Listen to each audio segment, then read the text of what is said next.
Guys, so இனிமேல் பார்த்தீங்கன்னா நம்ம previous year question paper general தமிழில் 2012 2024 வரைக்கும் இருக்கக்கூடிய கொஷின்ஸ் எல்லாம் நம்ம கொஞ்சம் கொஞ்சமாக ரிவிஷன் பண்ணலாம். ஸோ 10 கொஷின்ஸ் நம்ம அப்படியே பார்த்துட்டே வரலாம். ஓகேங்களா? ஸோ ஃபர்ஸ்ட் கொஷின், வா என்ற வேர்ச்சொல்லின் வினை முற்று வந்தால். ராமன் வந்தான் எவ்வகை தொடர் என அறிந்து எழுதுக. எழுவாய் தொடர்.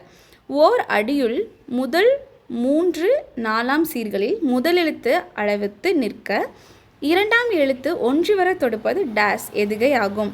மேற்கதுவாய் எதுகை. ஸோ இது நம்ம வந்துட்டு போய் மோனை எதுகையில் வந்துட்டு ஒரு 6-7 டைப்ஸ் இருக்கும். ஸோ அது எல்லாமே நம்ம போய் பார்த்துக்கலாம்.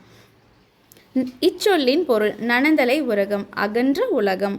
பழமொழியினை நிறைவு செய்க. மரத்தை இலை காக்கும், மானத்தை பணம் காக்கும். மோனை சொல்லை கண்டறி. நந்தவனம் கண் திறந்து நற்றமிழ் பூ எடுத்து பண்ணோடு பாட்டிசைத்து பார் போற்ற வந்தாயோ. நந்தவனம் நற்றமிழ் மோனை சொற்கள். பொருத்தமான பொருளை தேர்வு செய்க. நெல்லிக்காய் மூட்டையை கொட்டினார் போல, ஒற்றுமை இன்மை. Question number 8.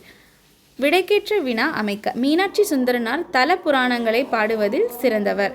தல புராணங்களை பாடுவதில் சிறந்தவர் யார்? 9th கொஷின், செந்தமிழ் இலக்கண குறிப்பு தருக. செந்தமிழ் பண்பு தொகை. அண்ட் 10th கொஷின், காவிய தரிசனம் எனும் வடமொழி நூலின் தமிழ் நூலாக அமைந்தது தண்டி அலங்காரம். ஸோ 2 மினிட்ஸ்க்கு முன்னாடியே 10 கொஷின்ஸ் முடிச்சாச்சு. டன்.